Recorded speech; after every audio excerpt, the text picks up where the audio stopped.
জ্বালানি সংকট মোকাবেলায় সরকার ও বিরোধী দলের সমান সংখ্যক সদস্য নিয়ে 10 সদস্যের কমিটি গঠনের প্রস্তাব দিয়েছেন প্রধানমন্ত্রী তারেক রহমান।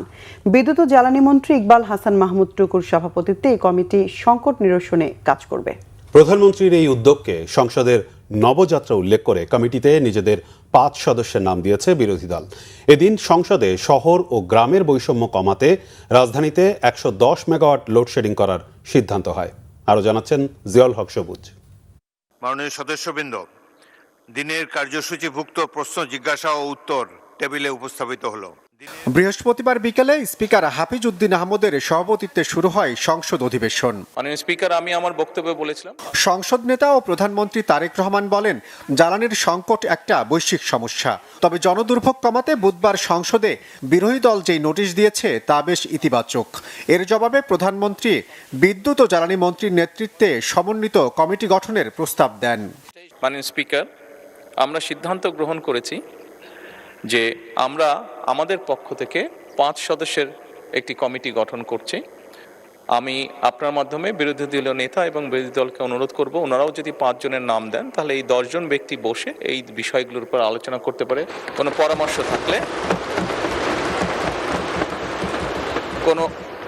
পরামর্শ থাকলে এই কমিটির মাধ্যমে সেটি সরকারের কাছেও আসলো এবং সরকার সেটার মধ্যে কোনো বাস্তবতা থাকলে অবশ্যই সেটি কার্যকর করার উদ্যোগ গ্রহণ করবে। প্রধানমন্ত্রীর এই প্রস্তাবকে স্বাগত জানিয়ে বিরোধী দলীয় নেতা ডাক্তার শফিকুর রহমান সংসদকে সমস্যা সমাধানের কেন্দ্রবিন্দুতে পরিণত হওয়ার আশাবাদ জানান। সেই প্রত্যাশায় জামাত ও এনসিপির সমন্বয়ে প্রস্তাব করেন 5 সদস্যের নাম। আমি মাননীয় সংসদ নেতাকে ধন্যবাদ জানাই, তিনি এটাকে কগনিজেন্সে নিয়েছেন এবং একটা কনক্রিট প্রস্তাবও পেশ করেছেন। আমিও তাকে সম্মান করে বিরোধী দলের পক্ষ থেকে আরও 5 জনের নাম ঘোষণা করছি। জনাব সাইফুল আলম খান, ঢাকা 12, নুরুল ইসলাম, চাঁপাইনবাবগঞ্জ 3, আব্দুল বাতেন, ঢাকা 16, মোহাম্মদ আবুল হাসনাত, কুমিল্লা 4, মুফতি মাওলানা আবুল হাসান, সিলেট 5। এই 5 জন ইনশাআল্লাহ একসাথে কাজ করবেন এই কমিটির সাথে। শুধু বিদ্যুৎ ও জ্বালানির সংকট নয়, সরকার নির্ধারিত দামে এলপিজির সিলিন্ডার না পাওয়া নিয়ে সংসদে প্রশ্ন তোলেন স্বতন্ত্র এমপি রুবিন ফারহানা। এলপিজির দিকে তাকায় মাননীয় স্পিকার, 1940 টাকার সিলিন্ডার বলে বটে, তবে 2200 টাকার নিচে কোথাও সিলিন্ডার পাওয়া যায় না। জবাবে জ্বালানি মন্ত্রী বলেন, আওয়ামী লীগ সরকারের বিশাল অঙ্কের বকেয়ায় বিপাকে পড়েছে জ্বালানি খাত।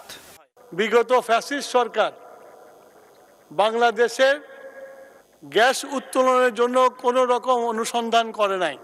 আমরা এখন সিদ্ধান্ত নিয়েছি আমাদের দেশীয় গ্যাস ফিল্ডগুলোতে অনুসন্ধান করে এবং আমাদের দেশীয় গ্যাস ফিল্ড যেগুলো পরিত্যক্ত হয়ে গেছে তার মধ্যে যে লেফটওভার গ্যাস আছে সেগুলোকে উত্তোলন করে আমাদের ডোমেস্টিক চাহিদা মেটানো চেষ্টা করব।